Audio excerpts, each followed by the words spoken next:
Hi, my name is FRANCISCA da Silveira, and I am the writer-director of Mudjer de Dependencia, a short film about a woman who returns to her birthplace of Cape Verde and discovers some really shocking, interesting things about her late estranged mother. It's a story that anyone from a diaspora is going to resonate with.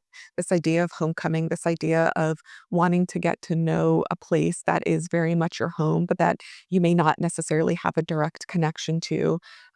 It's also a story for anyone who, wishes that they knew their parents a little bit better, be it that their parents are gone and they can't ask them those questions, or that they're still living and, they don't know how to ask them those questions. We will be shooting in my family home in Cape Verde in Fogo.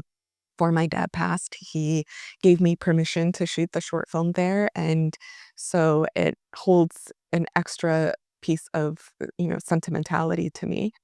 During the pandemic, I really went through a period of self-discovery about my identity as a Cape Verdean artist.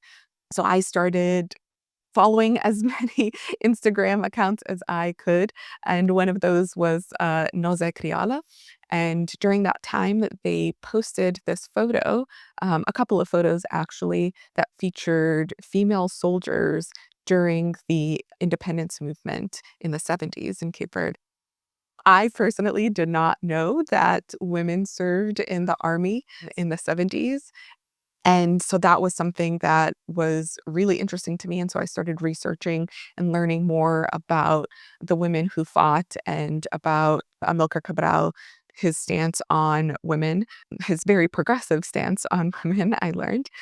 When it comes to Cape Verdean history and to the independence movement, I definitely think, and this is speaking primarily from a diasporic perspective, as someone who didn't go to school in Cape Verde and so didn't necessarily take history classes that maybe might have taught me this. But I definitely think that women have fallen through the gaps. You can't say Amilcar Cabral without also talking about Ana Maria Cabral, his wife. You can't talk about the male figures who set up Cape Verde after independence without also talking about the women who did the same. You can't not talk about Josefina Chantra or Paula Fortes, who set up the 𝗂MCV, the women's organizations of Cape Verde, that has done incredible work over the years to really talk about equity and talk about improving the lives of women in society. And so I think that we have the responsibility to say all of their names when we talk about independence and we talk about our history. Cape Verde just celebrated its 50th anniversary of independence, and so it's a really exciting time. Hopefully, by telling this story in this short film, we are able to reach more people and also inspire people to do more research and to find out more about this history and these women.